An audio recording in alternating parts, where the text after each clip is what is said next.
Ustedes ven, un equipo que todavía no conforma, todo está a medias y bueno, esperamos algo más.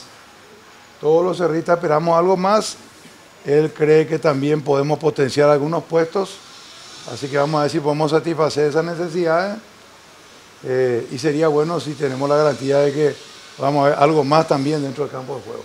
O sea, no es tanto que te doy, que me das también, ¿verdad?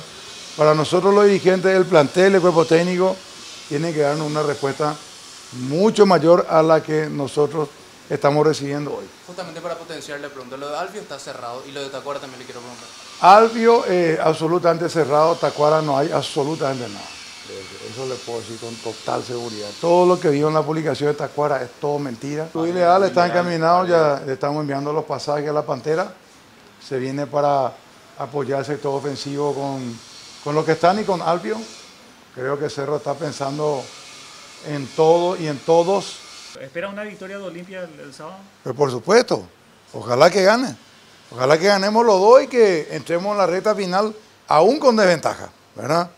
Pero si nos metemos entre todos ahí, cualquier cosa puede pasar y bueno, nosotros tenemos que ganar nomás nuestro partido. El resto no importa tanto, ¿verdad? Por supuesto que si Libertad le gana a Olimpia, ya prácticamente está. Ya va a pelear con Guaraní. Si es que Guaraní, pero vamos a ver, está lindo vamos a ver el desafío.